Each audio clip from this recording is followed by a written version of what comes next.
Vector start करते हैं, vectors पढ़ते हैं।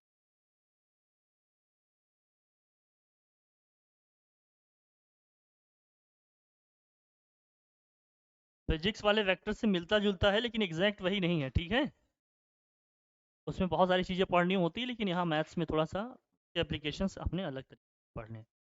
बहुत सारी चीज़ें सेम मिलेंगी, कॉमन मिलेंगी, ठीक है। आप जानते हो ना कितनी फिजिकल क्वांटिटीज़ को अगर हम मैग्नीट्यूड और डायरेक्शन बिहाफ पे अगर कैटेगराइज किए तो दो पार्ट में लिखे थे ना, इसके अलग क्वांटिटी वेक्टर एक टेंसर भी होता है जो अपने सिलेबस में। तो वेक्टर का मतलब जिसमें मैग्नीट्यूड के साथ साथ क्या डायरेक्शन भी हो। इसके मैथमेटिकल इम्प्लीकेशंस की हम बात करेंगे, ठीक है ना। मतलब स्केलर प्रोडक्ट डॉट प्रोडक्ट है ना, क्रॉस प्रोडक्ट भी आएगा यहाँ। हम तुम इसका एक एक करके मैथमेटिक, ठीक है। वेक्टर का मतलब क्या है कि जैसे मान लीजिए एक लाइन सेगमेंट है, अगर हम कार्टेशियन सिस्टम बात करते हैं कि लाइन सेगमेंट है ए बी है, मान लो ए है बी। अभी हम क्लियर है कहाँ जा रहे हैं, मान लो ए से बी जा रहे हैं। अगर मैं ए से बी जा रहा हूँ तो डायरेक्शन हमारा स्पेसिफिक है, ए से बी में जा रहा हूँ। तो जैसे लाइन सेगमेंट लिखा होगा ए बी लिख देंगे लाइन में, बस हम ए बी की बात कर रहे हैं। लेकिन अगर इसी चीज़ को अपन को वेक्टर में लिखना हो तो क्या लिखना पड़ेगा, हम लिखेंगे इसको वेक्टर ए बी। क्या लिखेंगे, वेक्टर ए बी का मतलब क्या है, ए से बी में जा रहे हैं, डायरेक्शन फिक्स है, किधर से है, ए से। अगर हमने बी ए लिख दिया होता तो इसका मतलब क्या है, बी इंटू, मतलब बी से हम कहाँ आ रहे हैं, ए पे आ रहे हैं। वेक्टर ए बी अगर हमने लिख दिया, वेक्टर समझते हो ना, अगर जिस भी क्वांटिटी के ऊपर हमने एरो बना दिया वेक्टर क्वांटिटी है। ये एरो से ही क्यों, क्योंकि एरो का जो हेड होता है वो उस वेक्टर जो भी क्वांटिटी डायरेक्शन को रिप्रेजेंट करेगा। उसकी जो टेल होती है उसकी मैग्नीट्यूड को रिप्रेजेंट करता है, सब पता है, सब जानते हैं आप लोग। ए बी, बी ए लिखिए तो हम कहाँ से पहुंच रहे हैं, बी से ए पे आ रहे हैं, क्लियर है। अगर ए बी को हमें बी ए की इक्वल लिखना होगा ना तो साइन अपोजिट करना पड़ेगा, चेंज करना पड़ेगा। मतलब ये है, मैग्नीट्यूड तो दोनों का सेम आएगा, माइनस आ वेक्टर बी ए। मतलब अगर पोजीशंस को इंटरचेंज कर देंगे तो साइन क्या हो जाएगा, चेंज। लेकिन अगर लाइन सेगमेंट की बात करें तो लाइन सेगमेंट ए बी बात करें या हम बी ए लिखें, कोई मतलब नहीं है, सबका एक जैसा ही मतलब है, सब एक ही चीज़ को रिप्रेजेंट कर रहे हैं। लेकिन जब हम वेक्टर में आ गए हैं तो वेक्टर ए बी लिखेंगे और वेक्टर बी ए लिखेंगे, दोनों मैग्नीट्यूड तो सेम रिप्रेजेंट कर रहे हैं, बट डायरेक्शन क्या हो गया, अपोजिट। वेक्टर ए बी का मतलब ए से बी में जा रहे हैं, क्योंकि हम वेक्टर पढ़ रहे हैं तो वेक्टर में हमें डायरेक्शन को स्पेसिफिकली कंसीडर करना ही करना है। तो यहाँ पर नेगेटिव साइन होने का मतलब डायरेक्शन का अपोजिट होना है, समझ गए, ये समझना, ठीक है। अभी पोजीशन वेक्टर क्या है, उसको कैसे निकालेंगे, ये सारी चीजें समझेंगे। और जब भी किसी वेक्टर क्वांटिटी को लिखना होता है तो हम लोग जानते हैं यूनिट नॉर्मल वेक्टर्स यूज करते थे, I cap, J cap, K cap. जहाँ आई कैप हमारा क्या होता था, unit vector along X axis. J cap हमारा क्या होता था, unit vector along Y axis. K cap हमारा, ये तीनों म्यूचुअली परपेंडिकुलर होते हैं। मतलब ये समझो, अगर हमें मुझे वेक्टर ए लिखना हो, वेक्टर बी लिखना हो 3D में, तो वेक्टर ए को कुछ इस फॉर्म में लिखेंगे, जैसे मान लो A1 आई कैप, A2 जे कैप और A3 के कैप। कार्टिजियन अगर फॉर्म में अगर हम लिखना चाहते हैं तो इसको कोऑर्डिनेट के फॉर्म में लिखेंगे। ये क्या होगा हमारा, A1 कॉमा A2 कॉमा क्या होगा दोस्त, A3 होगा। जिसमें ये तुम्हारा x है, ये क्या है, y है, ये क्या है, z एक्सिस के लॉन्ग लेंथ है, जिसको x y टाइप के लिखते हो। अगर पॉइंट में लिखना हो तो इसको वेक्टर फॉर्म में लिखेंगे तो इस तरह से। और ये i कैप क्या है, x एक्सिस के लॉन्ग यूनिट वेक्टर है। j कैप क्या है, y, और k कैप बेसिकली इसी के साथ ये कंपोनेंट्स में लगा देंगे करस्पॉन्डिंग, ये जो भी तुम्हारे यूनिट वेक्टर्स है। अब इस तरह से वेक्टर v को अपन लिख सकते हैं। वेक्टर v को लिखना होता तो क्या लिखते हैं जरा देखो, वेक्टर v इक्वल टू मान लो क्या है, b1 आई कैप, b2 जे कैप, और क्या होगा ये b3 के। पॉइंट के कोऑर्डिनेट्स के फॉर्म लिखेंगे तो ये क्या हो गया, ये b1 2 और क्या है, क्या b3 हो गया। वेक्टर c होता, जो भी हो एक जनरल फॉर्म में हमने लिख दिया। आई कैप जे कैप के लिए एकदम क्लियर कॉन्सेप्ट रखना। आई कैप जे कैप क्या है, यूनिट नॉर्मल वेक्टर्स हैं along X axis, Y axis and what, Z axis. X axis वाला यूनिट वेक्टर क्या है, आई कैप। वाई एक्सिस के यूनिट वेक्टर क्या है, जे कैप। और जेड एक्सिस के यूनिट वेक्टर क्या है, के कैप। ये हमारा ओरिजिन होता था, याद है आप लोगों को, ये ओरिजिन होता। जो भी कोऑर्डिनेट सिस्टम में हमारे पास ये हैं कोऑर्डिनेट हैं, एक्स का जो आ रहा है, एक्स एक्सिस के जो लेंथ आ रही है उसके साथ आई कैप लगा देंगे। वाई एक्सिस के जो लेंथ आ रही है, जो लेंथ आ रही है उसके साथ हम क्या लगा देंगे, जे कैप। जेड एक्सिस के जो हमारी लेंथ आ रही है उसके साथ हम क्या लगा देंगे, के कैप। ये हमारी बेसिकली क्या हो जाएगी, वेक्टर फॉर्म में हमारा क्या हो जाएगा, कार्टेशियन फॉर्म में इस तरह से लिख ना, कोऑर्डिनेट सिस्टम हम लोग पढ़े जो। पहले तो ये मोटी मोटी जानकारी ये है कि वेक्टर का मतलब कुछ इस तरह से लिखेंगे आई जे कैप। हो सकता है कुछ मिसिंग टर्म भी हो, कहीं हो सकता है मान लीजिए ये जेड वाई जो ऑर्डिनेट है तुम्हारा ना दिया हो तो ये वाला टर्म नहीं होगा। हो सकता है कहीं एफसीसा एक्स नहीं दिया होगा तो आई कैप वाला टर्म नहीं होगा, कुछ भी हो सकता है। ओरिजिन हो तो सब जीरो है, लेकिन लिखने का एक जो जनरल वे है, जनरल फॉर्म है, इस तरह से हम पढ़े हैं, हम इस तरह से जानते हैं। तो एक चीज मैं बता दूं, जैसे मैग्नीट्यूड की मैं बात करूंगा, डिस्टेंस फार्मूला आप लोगों ने पढ़ा होगा कोऑर्डिनेट सिस्टम में, डिस्टेंस फार्मूला पढ़े होंगे। यहाँ पर जब हम मैग्नीट्यूड की बात करेंगे, यहाँ हम किसकी बात करेंगे, अगर हम मैग्नीट्यूड की बात करेंगे, जैसे मान लो ये जानते रहना ये जरूरी है दोस्त। तो जैसे अगर हम वेक्टर पढ़ रहे हैं, मान लो वेक्टर ए बी लिखा है या वेक्टर ए लिखा है, चलो मान लिया हमने क्या है वेक्टर ए है, सपोज करो वेक्टर ए लिखा है, वेक्टर ए निकला है, लिखा है A I cap plus B J cap plus क्या लिखा है सी के कैप लिखा है। इसका मतलब अगर इसी को हम कोऑर्डिनेट फॉर्म में लिखते तो ये क्या होता, ए कॉमा बी कॉमा क्या होता, तो सी होता, कॉमा बी कॉमा क्या है सी। अगर मुझे इसका मैग्नीट्यूड निकालना है, क्या निकालना है, मैग्नीट्यूड या इसी को बोलेंगे मॉडुलस, मैग्नीट्यूड ऑफ वेक्टर ए या इसी को बोलेंगे modulus of vector A, magnitude of vector ए या इसी को क्या बोलेंगे मॉडुलस ऑफ वेक्टर, इसको लिखेंगे मॉड ऑफ वेक्टर ए, या कहीं कहीं जनरली ए ही लिखा रहेगा, वेक्टर हटा दीजिए इसका मतलब मैग्नीट्यूड, मॉड ऑफ वेक्टर ए लिखें तब भी इसका मतलब क्या है मैग्नीट्यूड, एक जनरल सेंस है लिखने का, अपना वे है, ये जानते रहो। अब इसके मैग्नीट्यूड की जब हम बात करेंगे ना, तो मैग्नीट्यूड जब हम इसका निकाल रहे होंगे तो जो भी आई cap J cap K cap के कोफिशिएंट दिए हैं, चाहे पॉजिटिव हो चाहे क्या हो नेगेटिव हो, नेगेटिव भी होगा तो स्क्वायर करेंगे तो पॉजिटिव तो हो ही जाएगा। इन शॉर्ट ये समझो कि जब हम मैग्नीट्यूड की बात करेंगे, इसके मॉडुलस की बात करेंगे, तो आई cap J cap K cap के जो भी कोफिशिएंट्स दिए हैं उन कोफिशिएंट के स्क्वायर के सम का क्या लेंगे, स्क्वायर रूट लेंगे। जैसे आई कैप का कोफिशिएंट क्या है, ए है, तो ए का स्क्वायर प्लस प्लस तीनों के कोफिशिएंट के स्क्वायर के सम का क्या, स्क्वायर रूट, ये इसका क्या आ जाएगा मैग्नीट्यूड। क्या आ जाएगा मैग्नीट्यूड, बेसिकली कुछ नहीं होता, बस ओरिजिन से क्या होती है उसकी डिस्टेंस होती है, ओरिजिन से उसकी क्या होती है डिस्टेंस। मैं लिख देता हूं मैं, अगर इस पॉइंट का कोऑर्डिनेट यहाँ पर ये है, जरा देखना है, ये एक्स है, ये जेड एक्सिस है, ये क्या है वाई एक्सिस है, ये ओरिजिन है। मान लेते हैं पॉइंट ए यहाँ पर था और इस ए का कोऑर्डिनेट क्या था, ए कॉमा बी कॉमा सी था, ओरिजिन का कोऑर्डिनेट क्या होता है 0,0,0।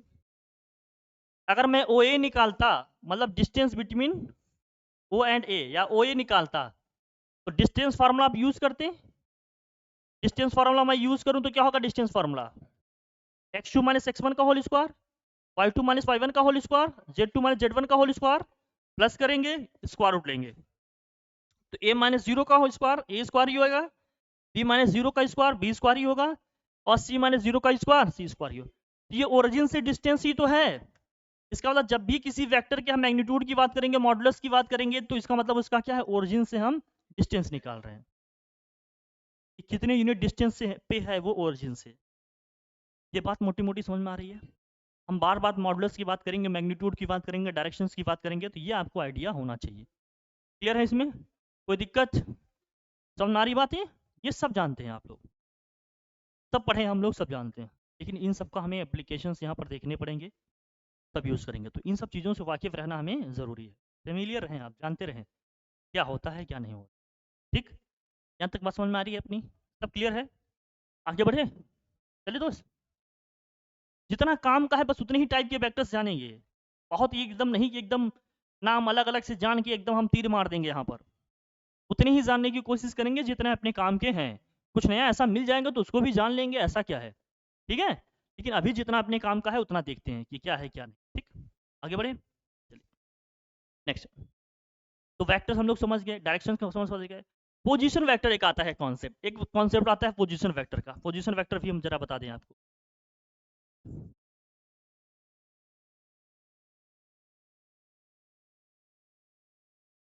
या डिस्प्लेसमेंट की हम बात करेंगे या पोजीशन वेक्टर की बात करेंगे, तो ये चीज़ होती क्या है ये समझना। अब जरा ये देखना, अब जैसे मान लीजिए हम 2D में हैं या 3D में हैं, जिसमें भी समझ लीजिए आप, चलिए आप मान लीजिए 3D में हैं आप, ये x है, z है, क्या है, ये ओरिजिन है। कि मान लो कि आप A से B पे जा रहे हो, कहाँ जा रहे हो भैया, B पे जा रहे हैं। A और B से A से B पे जा रहे हैं, तो AB हमारा डायरेक्शन होगा, AB हमारा क्या होगा, होगा। अब जब हम वेक्टर फॉर्म में आएंगे ना, तो अभी से ट्रायंगुलर लॉ क्या है, ये सारी चीजें पढ़ेंगे, लेकिन एक मोटा मोटा पहले इंफॉर्मेशन लेते हैं। जब हम वेक्टर ए बी की बात करेंगे, क्या बात करेंगे, हम वेक्टर ए बी की बात करेंगे, तो ए बी पे डायरेक्ट नहीं पहुंचेंगे, हम कैसे पहुंचेंगे, ए से बी तक हम मूव किए, तो हम निकालेंगे पहले ओरिजिन से ये इसकी क्या पोजीशन थी, फिर ओरिजिन से इसकी क्या पोजीशन है, ओरिजिन से इसकी क्या पोजीशन है, और ओरिजिन से इस पॉइंट की क्या पोजीशन है, ओरिजिन से इसकी क्या पोजीशन है और इसकी, तो हम यहां से यहां पहुंचे, तो इसकी जो ओरिजिन से पोजीशन थी, इसमें से इसकी जो ओरिजिन की पोजीशन थी ओरिजिन के रिस्पेक्ट में, इस पोजीशन में से इस पोजीशन को माइनस करेंगे, तो ये पोजीशन वेक्टर आएगा आपका ए बी। इसका मतलब जब हमें वेक्टर ए बी निकालना है, तो बी हमारा फाइनल पॉइंट है, ए हमारा क्या है, इनिशियल। बहुत ध्यान रखना, वेक्टर ए बी लिखा है मतलब ए से बी पे जा रहे हैं, तो बी हमारा डेस्टिनेशन हो गया, फाइनल पॉइंट हो गया, ए हमारा क्या हो गया, इनिशियल पॉइंट, जहां से हम स्टार्ट कर रहे हैं अपनी जर्नी। तो इसको लिखेंगे हम, इसको लिखेंगे position vector of B, position vector of B minus position vector of A, position vector of A. इसी को शॉर्ट में लिखें, अगर पोजीशन वेक्टर ऑफ बी को मुझे शॉर्ट वे में लिखना होगा, तो हम लिखेंगे इसको वेक्टर ओ बी, मतलब पॉइंट बी का ओरिजिन के रिस्पेक्ट में क्या है पोजीशन, इसको लिखना होगा तो क्या लिखेंगे, वेक्टर ओ ए। इसका मतलब vector A B equal to क्या होगा, बार बार इसको बनाने की जरूरत नहीं है, अब आपको ये आइडिया हो गया, vector A B equal to क्या होगा, vector O B minus vector O A, मतलब position vector of B minus position vector of A. अब अगर आपसे किसी ने कह दिया कि अगर हम कह रहे हैं वेक्टर सी डी, तो इसका मतलब क्या है, तो आप क्या बताओगे, वेक्टर ओ डी माइनस के, क्लियर है। किसी ने आपसे कह दिया वेक्टर पी क्यू, इसका मतलब क्या है, पोजीशन वेक्टर निकालोगे, वेक्टर ओ क्यू माइनस का, कोई टेंशन वाली बात है, ये तो हमने समझने के लिए बताया, बाकी ये बात समझ में आ गई अपने को, कोई दिक्कत। अगर ए का पोजीशन वेक्टर यहाँ पर वेक्टर ए होता और बी का पोजीशन वेक्टर क्या होता, वेक्टर बी होता, तो mod of vector A B या ए बी क्या हो जाता, ए बी क्या हो जाता, B minus vector B minus क्या हो जाता, वेक्टर। तो ओ ए हमारा यहाँ पर क्या हो गया, वेक्टर ओ ए हमारा हो गया यहाँ पर वेक्टर ए, और वेक्टर ओ बी हमारा क्या हो जाएगा, वेक्टर बी हो गया। अब वेक्टर ए में आई cap J cap K cap तीनों आएगा, वेक्टर बी में भी आई cap J cap K cap तीनों आएंगे, लेकिन निकालना ऐसे होगा।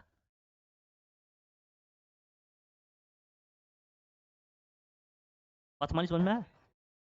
कभी कभी क्वेश्चन ये दिया जाएगा कि इसका पोजीशन वेक्टर ये है, इसका पोजीशन वेक्टर ये है, तो ए बी निकालो, बी सी निकालो, जो भी दिया जाए निकालने के लिए, उसको निकालने का तरीका ये है, समझ में आया, क्लियर है। बहुत ध्यान रखिएगा इन चीजों का।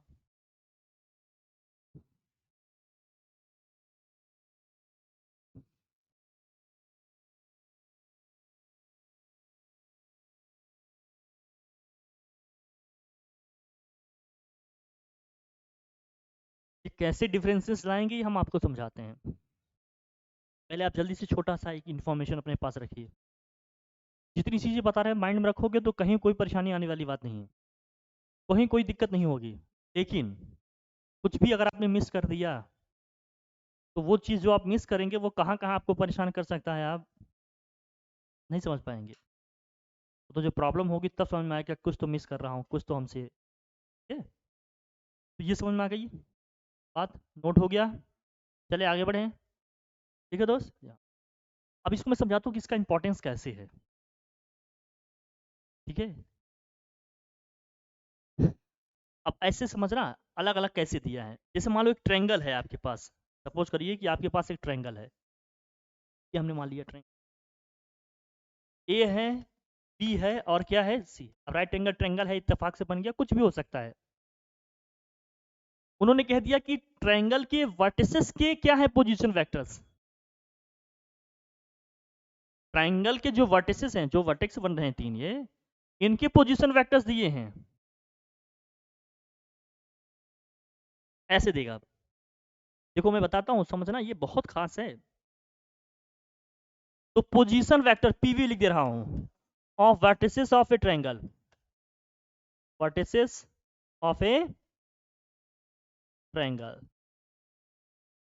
आर, यहां उसने लिख दिया सपोज करो 2i cap plus 3j cap plus 4k cap.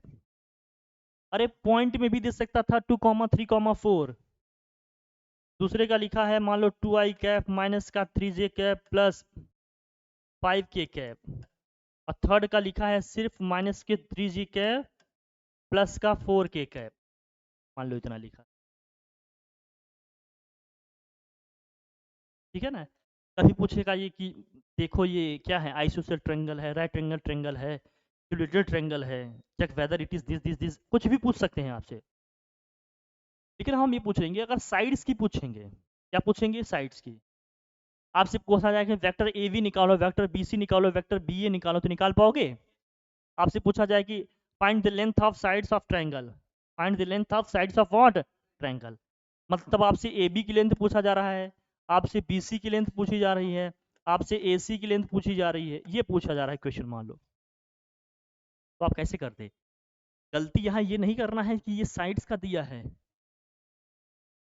ये वर्टिसेस के कोऑर्डिनेट दिए हैं। इसका मतलब अगर इन शॉर्ट ये समझो तो ये चीज तुम्हें क्या दिया है, ये वेक्टर ओ ए मान लो, अगर इसको ए मान रहे हैं तो ए का पोजीशन वेक्टर दिया है। ये क्या दिया है आपको, वेक्टर ओ बी का पोजीशन वेक्टर दिया है। ये क्या दिया है आपको, वेक्टर ओ सी।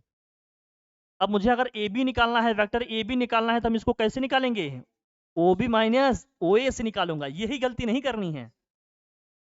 नहीं कोई बच्चा सोचेगा सीधे मैग्नीट्यूड ले लें तो साइड की लेंथ आ जाएगी, नहीं नहीं नहीं, ये वर्टिसेस के दिए हैं क्या, तुम्हारे पोजीशन वेक्टर या कोऑर्डिनेट्स दिए हैं या पोजीशन वेक्टर दिए हैं।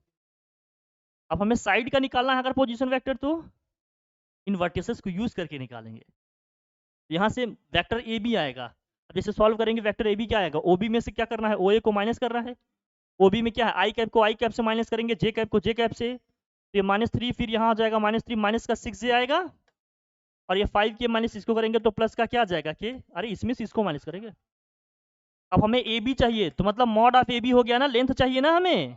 मैग्नीट्यूड निकालेंगे तो कोफिशिएंट के स्क्वायर का सम 36 + 1 कितना आ जाएगा, रूट में 37 यूनिट आ गया। मतलब ए बी साइड की जो लेंथ है वो रूट में क्या है, 37 है, 37 है। इस तरह से अगर हमें बी सी निकालना होगा तो position vector of C minus का पोजीशन वेक्टर ऑफ ए, इस तरह से हमें ए सी निकालना होगा तो position vector of C minus का पोजीशन वेक्टर ऑफ ए। नहीं हाँ बिल्कुल निकाल दें, जीरो हो जाएगा ना फिर वो। अगर ए सी हम ले रहे हैं, देख भाई देख, तो ओ सी माइनस का क्या लिखेंगे, ओ ए लिखेंगे। इसमें से इसको माइनस करेंगे तो यहाँ तो आई कैप दिया नहीं है, यहाँ सिर्फ दिया है, तो माइनस का 2i कैप आ जाएगा ना ये।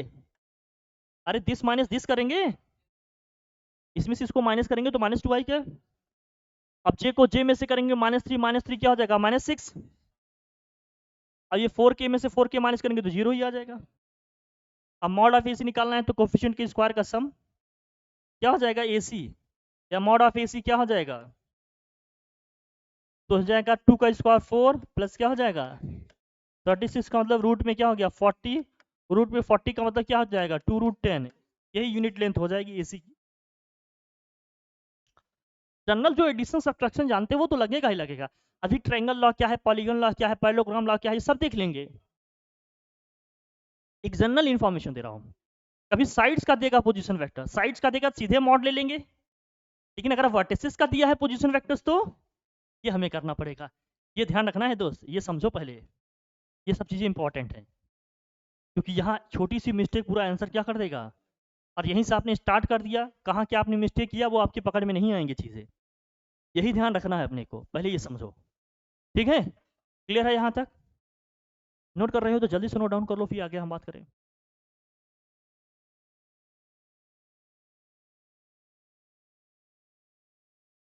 जल्दी करो भाई जल्दी।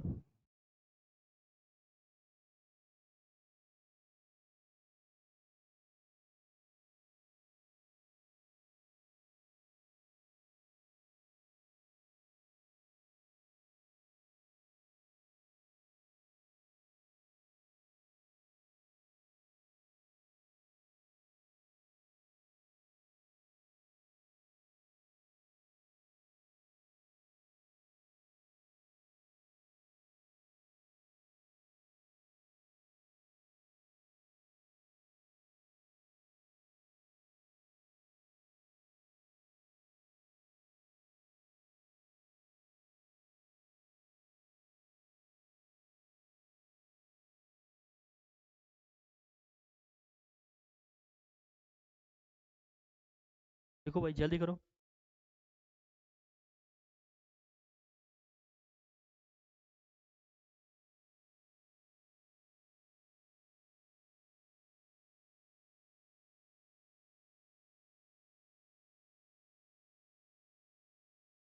क्या?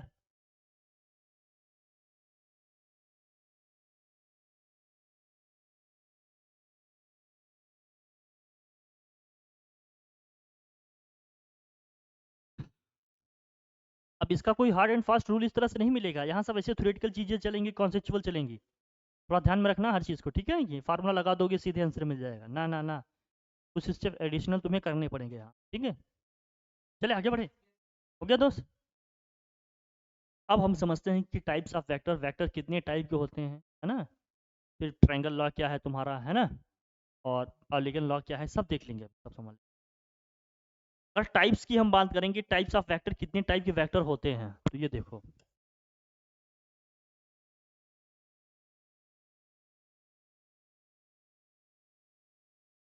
वेक्टर्स के टाइप्स की हम बात करेंगे। सबसे पहले तो आप ये जानो कि यूनिट वेक्टर का मतलब क्या है, या जीरो वेक्टर समझो। जीरो या इसी को बोलेंगे नल वेक्टर। जीरो वेक्टर या इसी को क्या बोलेंगे, नल वेक्टर।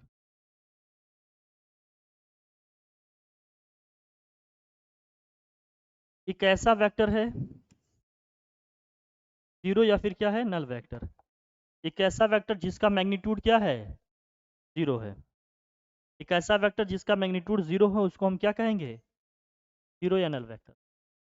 अब मैग्नीट्यूड जीरो होने का मतलब क्या है, ओरिजिन पे ही है। इनिशियल पॉइंट उसका क्या है, ओरिजिन ही तो हो गया। क्योंकि मैग्नीट्यूड का हमने एक मतलब क्या बताया था, ओरिजिन से डिस्टेंस। इसका मतलब ओरिजिन ही इसका क्या है, फाइनल पॉइंट है, इनिशियल पॉइंट है, दोनों वही हो गया, तभी तो मैग्नीट्यूड आएगा जीरो। क्लियर है? तो यूनिट वेक्टर। अब इसके बाद पढ़ेंगे यूनिट वेक्टर।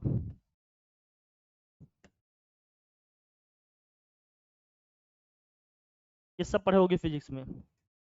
यूनिट वेक्टर का मतलब एक ऐसा वेक्टर है जिसका मैग्नीट्यूड कितना होगा दोस्त, वन। मैग्नीट्यूड क्या होगा इसका,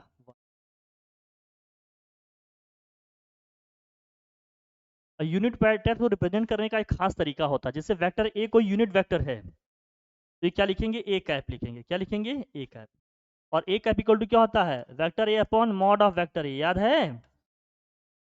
अगर वेक्टर ए तुम्हारा मान लो A I cap plus B J cap plus C K cap है, तो इसका मैग्नीट्यूड क्या आएगा, रूट में A square plus B square plus क्या आएगा, सी स्क्वायर। क्या आएगा इसका यूनिट वेक्टर। यूनिट वेक्टर का मतलब मैग्नीट्यूड वन होना। मैग्नीट्यूड के वन होने का मतलब क्या है, मॉड ऑफ ए कैप कितना आएगा दोस्त, वन आएगा। मॉड ऑफ ए कैप कितना आएगा। जैसे आई cap J cap K cap को हम लोग यूनिट नॉर्मल वेक्टर्स कह रहे हैं। इसका मतलब आई कैप का मैग्नीट्यूड कितना आएगा, वन आएगा। जे कैप का मैग्नीट्यूड कितना आएगा, वन आएगा।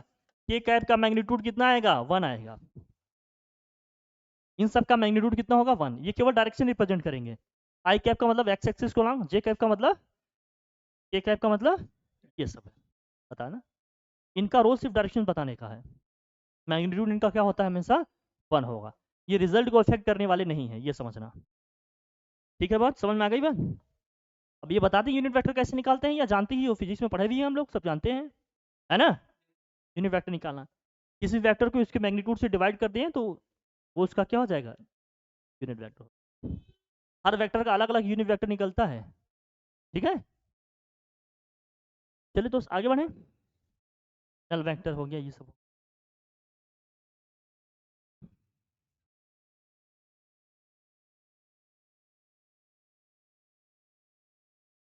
है। अगला यूनिट वेक्टर हो गया, नल वेक्टर। एक आता है फ्री वेक्टर का कॉन्सेप्ट। क्या आता है, फ्री वेक्टर। फ्री वेक्टर का मतलब एक ऐसा वेक्टर है जिसका जो इनिशियल पॉइंट है, जो जो ओरिजिन है, स्पेस में कहीं भी लिया जा सकता है। एक ऐसा वेक्टर जिसका जो इनिशियल पॉइंट है, या जो क्या है, ओरिजिन है, स्पेस में कहीं भी। जैसे हमने वेक्टर ए बी की बात की, तो ए से अगर मैं बी पे जा रहा हूं, तो ए हमारा क्या हो गया, इनिशियल पॉइंट, ये हमारे लिए ओरिजिन हो जाएगा। ऐसे वेक्टर को हम लोग क्या बोलेंगे, फ्री वेक्टर। नहीं, जीरो नहीं। जो है वो मानेंगे, लेकिन उसी को हम मान लेंगे इसका इनिशियल पॉइंट है, जैसे हम लोग ओरिजिन को लेते थे अपना उस तरह से। ऐसे वेक्टर्स को बोलेंगे फ्री वेक्टर। बहुत क्लियर रखना। एक होता है लोकलाइज्ड वेक्टर, या उसको बोलते हैं रिस्ट्रिक्टेड वेक्टर, लोकलाइज्ड वेक्टर। इन सबको बस जान लो, बहुत ज्यादा इस पे थीसिस नहीं लिखने हैं अपने को, बस इन्फॉर्मेशन रखो, नाम सुने रहो। लोकलाइज्ड वेक्टर का मतलब एक ऐसा वेक्टर है जो किसी रिस्ट्रिक्टेड पॉइंट से पास हो रहा है, किसी फिक्स्ड पॉइंट से पास हो रहा है, ओरिजिन से पास हो रहा है, किसी पॉइंट ए से पास हो रहा है, किसी पॉइंट पी से पास हो रहा है। ऐसे वेक्टर जिसकी लोकेशन फिक्स है, कि मतलब यहाँ से जाना ही जाना है, इसको पास होना ही होना है, ऐसे वेक्टर को क्या बोलेंगे? लोकलाइज्ड या रिस्ट्रिक्टेड वेक्टर बोलेंगे। बस जानते रहो इनके बारे में थोड़ा सा। जैसे मान लो ये वेक्टर भी अपने आप में रिस्ट्रिक्टेड लोकलाइज्ड है, क्योंकि वेक्टर ए से जा रहा है, वेक्टर बी से जा रहा है, ये सब भी अपने आप में क्या है? लोकलाइज्ड है, मतलब लोकेशन इनकी क्या है? एकदम फिक्स है। समझ आ रही हमारी बात? जिनकी लोकेशन फिक्स नहीं होगी वो क्या होगा? डीलोकलाइज्ड होंगे। जैसे बेंजीन रिंग्स में तुम लोगों ने पढ़ा होता, डीलोकलाइज्ड पाई बॉन्ड पढ़ा होगा, पूरा बाइंड बॉन्ड पूरा क्या होता है? रिंग में सर्कुलेट होता है। डीलोकलाइज्ड क्यों? क्योंकि लोकेशन फिक्स है। तो लोकलाइज्ड का मतलब लोकेशन फिक्स होगी कि यहाँ से जा ही रहे, यहाँ ही है, ठीक है। ऐसे डीलोकलाइज्ड वेक्टर होगा, मतलब उसका कोई रिस्ट्रिक्शन नहीं है, कहीं से भी आ जा सकता है। ऐसे वेक्टर्स को क्या बोलेंगे? Delocalised vector. बस नाम सुने से रहो, इनका कोई खास रोल अभी अपने यहाँ मिलने वाला नहीं है, ठीक है। जानते रहो सब कुछ, जो हमें और जानने हैं वो देखेंगे। कि अब देखो पैरेलल वेक्टर्स क्या होते हैं। पैरेलल वेक्टर्स जो समझना है, पैरेलल वेक्टर्स।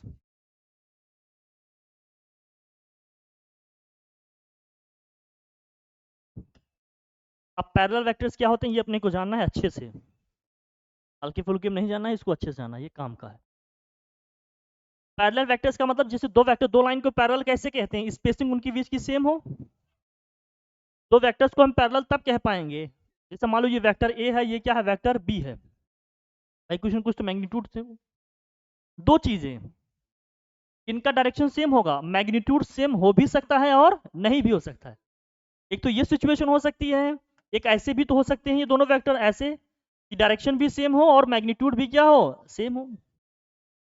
वही मैं कह रहा हूं, मैग्नीट्यूड सेम हो भी सकता है और नहीं भी,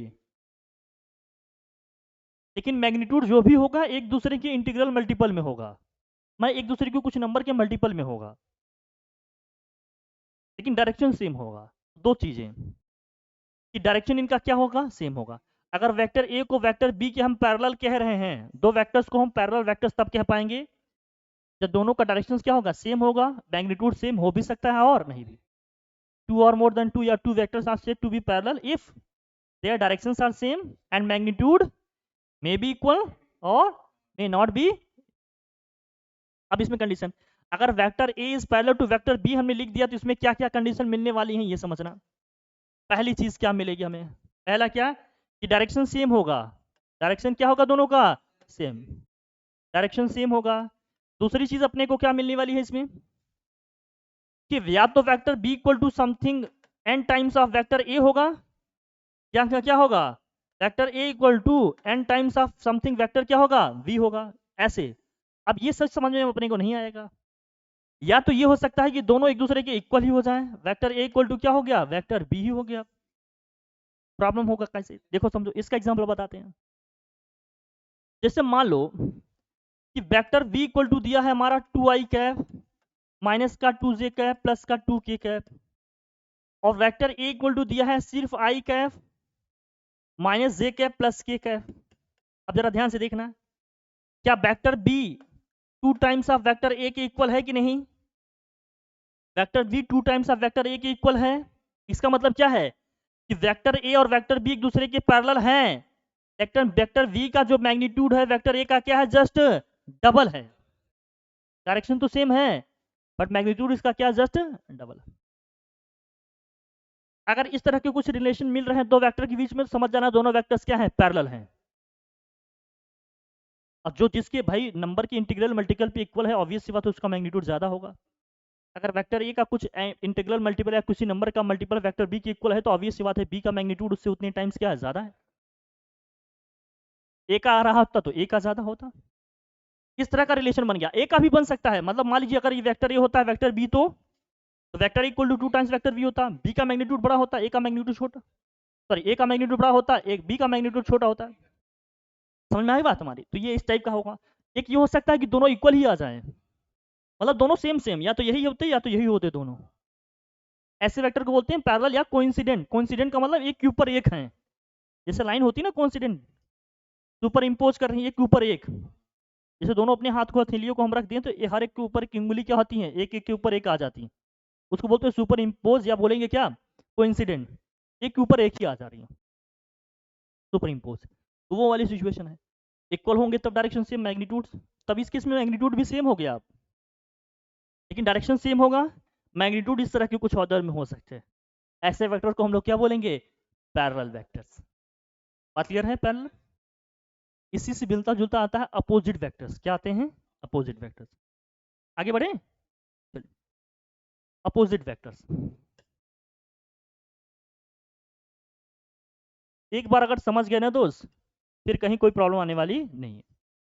अपोजिट वेक्टर्स का मतलब क्या होता है, दो वेक्टर्स को अपोजिट कैसे कहेंगे? अब यहाँ डायरेक्शन क्या हो जाएगा, एकदम अपोजिट। वेक्टर ये है, वेक्टर बी है, मैग्नीट्यूड सेम हो भी सकता है और नहीं भी। ये चीज ध्यान रखना कि मैग्नीट्यूड सेम हो भी सकता है, नहीं भी, लेकिन डायरेक्शन क्या होगा, अपोजिट होगा। तो अपोजिट वेक्टर्स का मतलब क्या है? अभी कभी कहेंगे एंगल 180 का है, पैरेलल वेक्टर्स में एंगल 0 डिग्री का होगा, वो सब तो ठीक है, लेकिन सिग्निफिकेंस क्या है, इसको कैसे समझेंगे, फिजिकल मीनिंग इसकी क्या है, ये समझना। अपोजिट वेक्टर का मतलब डायरेक्शन अपोजिट है। वेक्टर है तो कुल ले देकर डायरेक्शन पे ही फोकस करना है, मैग्नीट्यूड आपका सेकेंडरी मैटर है, पहले हमें किस पे ध्यान देना है, डायरेक्शन पे। मैग्नीट्यूड जो भी है निकाल ही लेंगे ना, लेकिन हमें फोकस किस चीज पे करना है, हमेशा डायरेक्शन पे।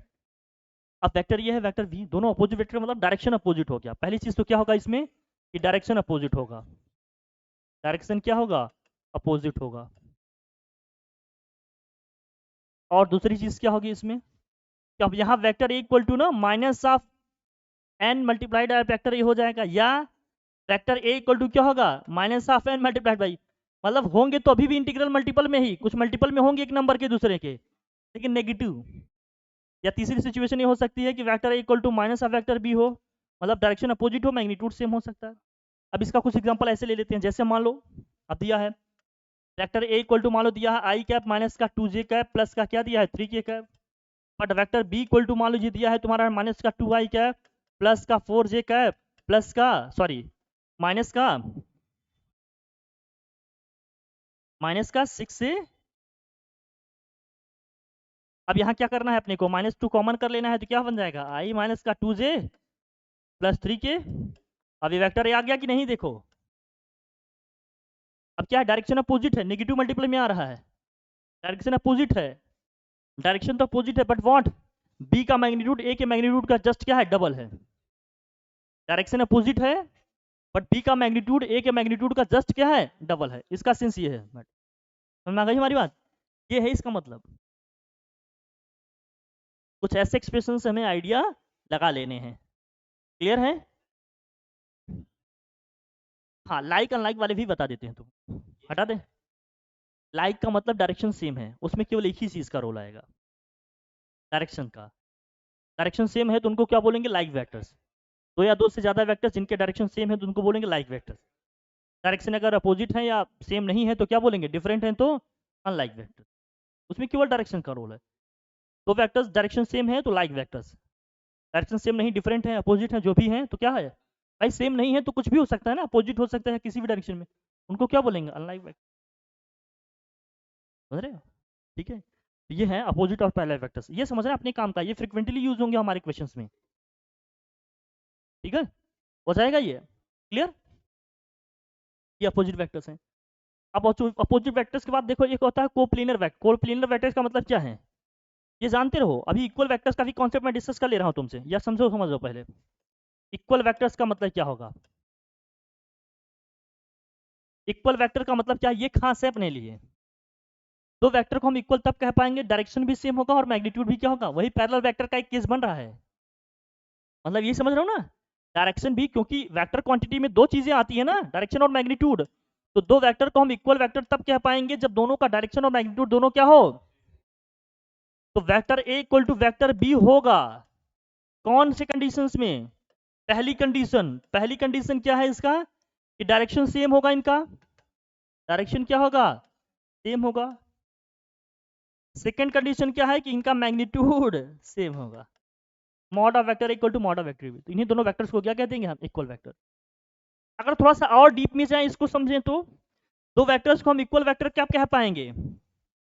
मान लीजिए वेक्टर ए इक्वल टू आपका है a1 i cap, a2 j cap, और क्या है प्लस का मान लो a3 k कैप है। और वेक्टर बी इक्वल टू है मान ले आप क्या, b1 i cap, b2 j cap और b3 k कैप। और वेक्टर ए वेक्टर बी के इक्वल है। इसका मतलब क्या है, इसका मतलब ये है कि आई कैप का कोफिशिएंट आई कैप के इक्वल होगा, जे कैप का कोफिशिएंट जे कैप के कोफिशिएंट के इक्वल होगा, और के कैप का कोफिशिएंट। इसका मतलब बहुत क्लियर हो गया कि यहाँ से a1 इक्वल टू क्या हो गया b1, और a2 इक्वल टू क्या हो गया b2, और एक ही इक्वल टू क्या हो जाएगा b3 हो जाएगा। इसीलिए कहीं कहीं लिखा जाता है, इस सिचुएशन में मिल जाएगी a1 upon b1 equal to a2 upon b2 equal to a3 upon b3। अभी कहेंगे दो लाइन जब पैरेलल होंगी तो ये कंडीशन होगा, वहीं से कंडीशन आता है एक्स वाई और जो भी कांस्टेंट टर्म है तीनों कोफिशिएंट का जो रेशियो होगा वो क्या हो जाएगा, तब उनको कोइंसिडेंट लाइन बोलते हैं हम। तो ना तीनों लाइन में पढ़े होगे तुम लोग इक्वेशंस में, ये सब जानते रहना।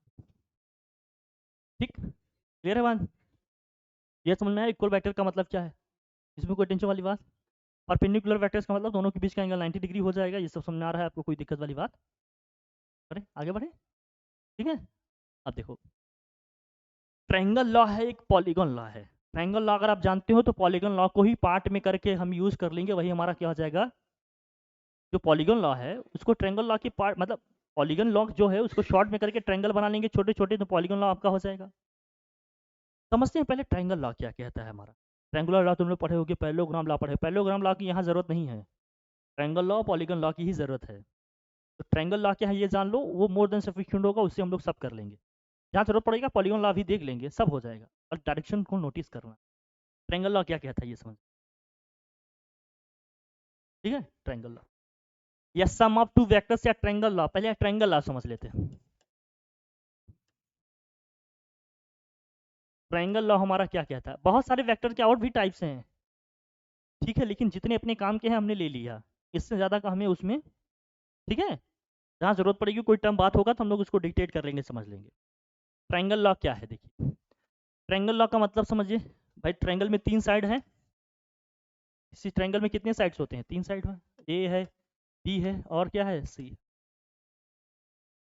ट्रायंगल लॉ हमारा ये कहता है, अगर हमने दो वेक्टर लिए, हमने क्या ले लिए, दो वेक्टर ले लिए। मान लीजिए एक वेक्टर ए लिया हमने, दूसरा वेक्टर क्या लिया, वेक्टर वी लिया। दो वेक्टर लिए और दोनों वेक्टर को हमने एक ट्रायंगल की किसी दो एडजेसेंट साइड से क्या किया, रिप्रेजेंट किया। दो एडजेसेंट, एडजेसेंट साइड का मतलब कम से कम एक पॉइंट दोनों में क्या होता है, कॉमन होता है। जैसे ए बी का एडजेसेंट साइड क्या है, बी सी है, या ए सी भी हो सकता है। जो ए बी का एडजेसेंट साइड बी सी या ए सी दोनों हो सकता है। अगर ए बी का बी सी लूंगा तो बी दोनों में कॉमन होगा, ए बी के साथ ए सी लूंगा तो ए दोनों में क्या है। एडजेसेंट साइड का मतलब क्या होता है कि कम से कम एक पॉइंट क्या होगा, दोनों में कॉमन होगा। एक वर्टेक्स क्या होगा, कॉमन होगा, एक पॉइंट क्या होगा, कॉमन होगा। अगर हमने दो वेक्टर लिए, दोनों वेक्टर्स को किसी ट्रायंगल के दो एडजेसेंट साइड से रिप्रेजेंट कर दिया। एडजेसेंट का मतलब समझ में आ रहा है। तो जो ट्रायंगल का थर्ड साइड होगा ना, इन दोनों वेक्टर का रिजल्टेंट रिप्रेजेंट करेगा। चाहे इन दोनों वेक्टर का सम आएगा, चाहे दोनों वेक्टर क्या आएगा, डिफरेंस आएगा।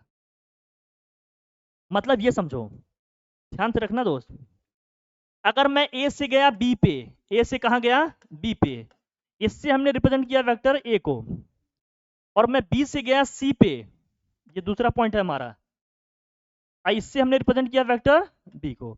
इनका जो रिजल्टेंट आएगा ना, वो कहां जाएगा, हम चूंकि हम फाइनली कहां पहुंच रहे हैं, सी पे ना, तो ए सी से रिप्रेजेंट होगा, और ये कितना आएगा, vector A plus vector B होगा। इसी को हम लोग वेक्टर आर लिखते थे फिजिक्स में, अगर याद हो तो।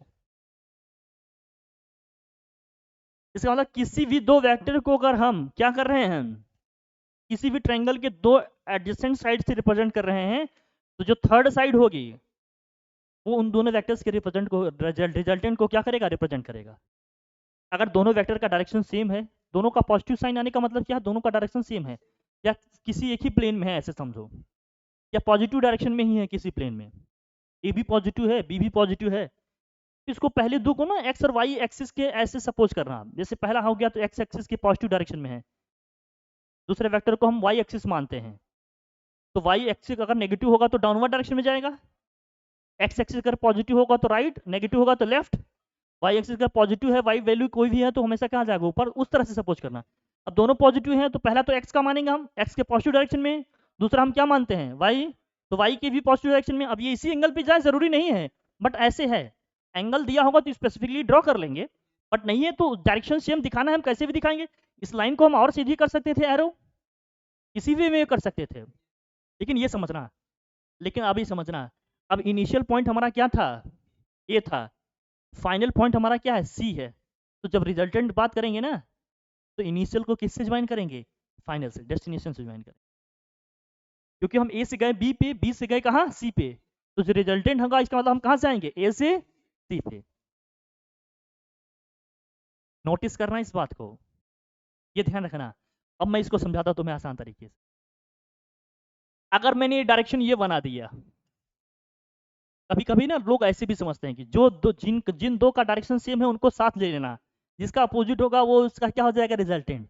जैसे किनका डायरेक्शन सेम दिख रहा है, इसका दिख रहा है नहीं, इन दोनों का दिख रहा है, इधर से आ रहे हैं इधर जा रहे हैं, तो ए बी और बी सी को साथ ले लेना, ये किसके इक्वल हो जाएगा, ए सी के इक्वल हो जाएगा। ऐसे समझाते हैं लोग, ए बी बी सी का सेम जा रहा है, एक जैसे सर्कल बन रहा है कि नहीं, ए से क्या हो जाएगा सी। कभी ऐसे हो सकता है, मैं समझा रहा हूँ कितने भी तरीके से समझ सकते हैं हम। अब मान लो ए है बी है, ये क्या है, अब ये से गए यहाँ पर, ये गए यहाँ पर, और मान लो ये है यहाँ से, अब किसको किसके इक्वल लिखेंगे हम, मुझे बताइए। हाँ, ए सी प्लस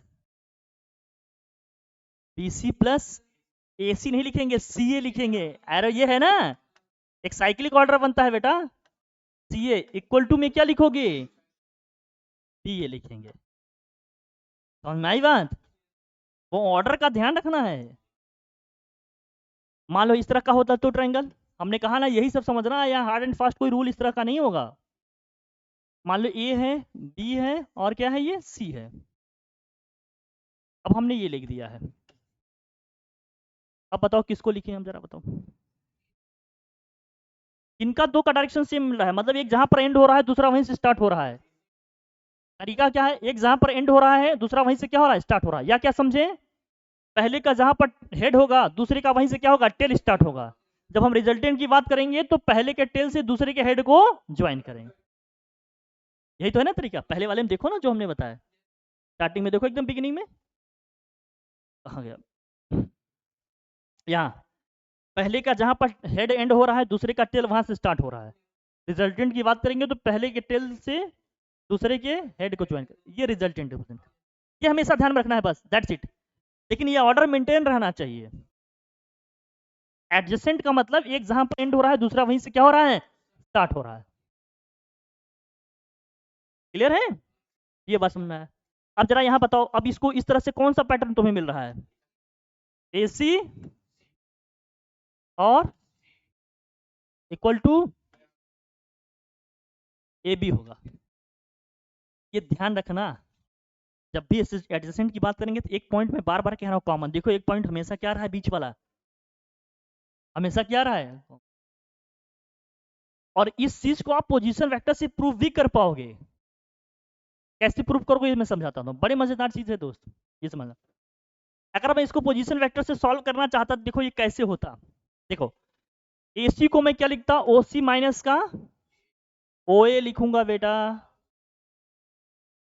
CB को लिखूंगा तो OB माइनस का, अभी इतना देखो RHS में क्या रहा, अभी देख लेंगे, कुछ कैंसिल हो रहा है, OC से OC बचा क्या हमारे पास, OB minus OA, OB minus OA को अगर मैं वेक्टर में लिखूं तो B हमारा फाइनल है, A क्या है इनिशियल, तो क्या लिखूंगा इसको, यही तो आया है, ये हमेशा लगेगा, यही समझाना था। अगर समझ गए तो कोई पॉलीगन नहीं कुछ नहीं, इतने से ही सारे काम अपने बन जाएंगे, और ये बड़ा हेल्प करेगा हमें।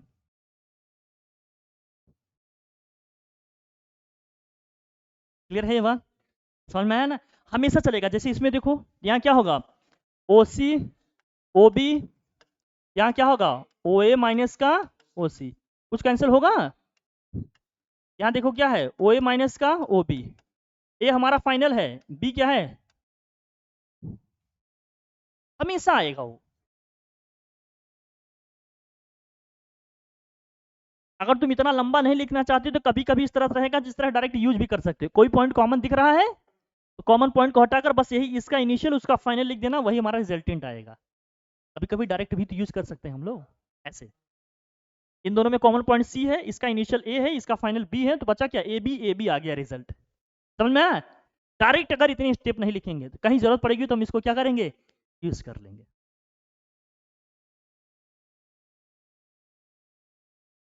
फिर इसी में कहा जाता है कि वेक्टर्स के तीनों साइड्स का जो वेक्टर सम है, हमेशा रिजल्ट क्या आता है उसका, जीरो। मतलब एल्जेब्रिक सम या vector sum of all three sides of a triangle is always equal to what, zero. Vector sum of, मैं लिख देता हूं, वेक्टर सम ऑफ या एल्जेब्रिक सम, एल्जेब्रिक सम बोले या वेक्टर सम, दोनों क्या है, सेम चीज है। वेक्टर सम ऑफ, क्योंकि एल्जेब्रिक सम में भी डायरेक्शन लेते हैं, वेक्टर सम बोल दिए तो ऑब्वियस सी बात है, डायरेक्शन तो हमेशा रहेगा ही रहेगा। तो vector sum of all three sides of a triangle, all three sides of a triangle is always zero, is always zero। अब ये बात कैसे प्रूव करेंगे हम समझाते हैं आपको। देखिए, चलो ये मान लीजिए हम ट्रायंगल ले लिए, कोई भी ट्रायंगल हमने ले लिया। ट्रायंगल के पॉइंट्स जो हैं कुछ मान लो वर्टिसेस ए हैं, बी हैं और सी है। हम कहना क्या चाहते हैं इसमें, ये है, हम ये कहना चाहते हैं कि वेक्टर ए बी और वेक्टर बी सी कहें और वेक्टर सी ए कहें, ये सब हमेशा क्या आएगा, जो साइक्लिक सम होगा इनका, ए से चले थे, ए से गए बी पे, बी से गए सी पे, सी पे आए, इन सभी का सम हमेशा क्या होगा, जीरो। ट्रायंगल में ये लॉ ध्यान रखना। अब ये वेक्टर क्वांटिटी पढ़ रहे हैं हम लोग, वेक्टर्स में पढ़ रहे हैं, लॉजिक समझे कैसे है ये समझाता हूं। देखो दोस्त, दो लाइन में भी कह सकते हैं इसको और बहुत डिटेल में भी कर सकते हैं। दूसरा क्या है, देखो कैसे अप्रोच को समझते तुम। अगर मैं ए से जा रहा हूं बी, बी पे जा रहा हूं सी और फिर सी पे आ रहा हूं ए, अगर मैं यही चीज को एक दो लाइन में करना चाहता, ए सी को मैं उधर भेजूं या ए बी को किसी को भी भेजूं, अगर मैं सी ए को भेज रहा हूं तो vector A B plus vector B C उधर जाएगा, क्या होगा, माइनस का सी ए। और हमने कहा था अगर इस साइन को हटाना होगा तो हमें क्या करना पड़ेगा, साइन चेंज करना पड़ेगा। इसको क्या लिख दूं, वेक्टर ए सी। अब डायरेक्ट लिखने का तरीका, A B B C, B common है, हटाओ क्या हो गया, ए सी। तो ये सही है, तभी तो ये चीज हुआ। बहुत डिटेल में अगर कोई प्रूफ करना चाहता हो तो कैसे करेगा, दूसरे कलर से लिखते हैं, इसको बताते हैं आपको। देखो पोजीशन वेक्टर्स लिखेंगे, ए बी को क्या लिखोगे, ओ बी माइनस का ओ ए, और इसका लिखेंगे तो क्या होगा, ओ सी माइनस का ओ बी और ओ ए माइनस ओ सी। किया जाए, देखो क्या क्या कैंसिल हो रहा है दोस्त, ओ बी से ओ ए से सब कैंसिल होकर क्या गया, ये तो बता रहा, समझ में आया? जहां जो जरूरत पड़ेगी उस तरह से हम क्या करेंगे चीजों को, समझ में आया? अगर ठीक है, ये समझ में आया? एडिशन की बात करेंगे, दो वेक्टर्स के सब्ट्रैक्शन की बात करेंगे, तो हम लोग ट्रायंगुलर लॉ से भी जा सकते हैं और डायरेक्ट भी कर सकते हैं। मतलब vector A plus vector B लिखना है तो कैसे करोगे, यही अगर इसको शो करना है तो क्या करोगे, एक है वेक्टर ए, दूसरा है वेक्टर बी, ये है ना वेक्टर बी, दोनों को क्या कर दिए ज्वाइन, ये क्या हो गया, vector A plus vector B. लेकिन अगर डिफरेंस ऑफ टू वेक्टर्स हमें निकालना होगा तो डायरेक्शन चेंज करेंगे, डिफरेंस ऑफ टू वेक्टर्स। अगर हमें डिफरेंस ऑफ टू वेक्टर्स की बात करना है, ये समझना है दोस्त, ये खास है। मान लो vector A minus vector B निकालना होता अपने को, तो vector A minus vector B, अब देखो ए पॉजिटिव है लेकिन बी नेगेटिव है, तो ए को किधर लेना है, पॉजिटिव, लेकिन बी को किधर लेना है, नेगेटिव, तो नीचे आएगा ना भाई। अब एंगल कुछ भी हो सकता है। अब रिजल्टेंट जो हमारा होगा, हमने कहा था इसके टेल से इसके ये हमारा होगा रिजल्टेंट। ये भी देखो इधर आ रहा है कि नहीं, वेक्टर ए माइनस क्या हो गया, ये जाएगा हमारा। जरूरी नहीं कि ए माइनस बी हो, कहीं बी माइनस ए भी हो सकता है। बी माइनस ए होगा तो क्या होना, देखो किसको पॉजिटिव रखना है। बी पॉजिटिव है लेकिन ए क्या है, नेगेटिव। तो ए को हमें नेगेटिव रखना है, लेकिन बी को क्या करना है, तो बी पॉजिटिव होगा लेकिन ए क्या होगा, ए तो है एक्स एक्सिस की, इधर आएंगे लेफ्ट।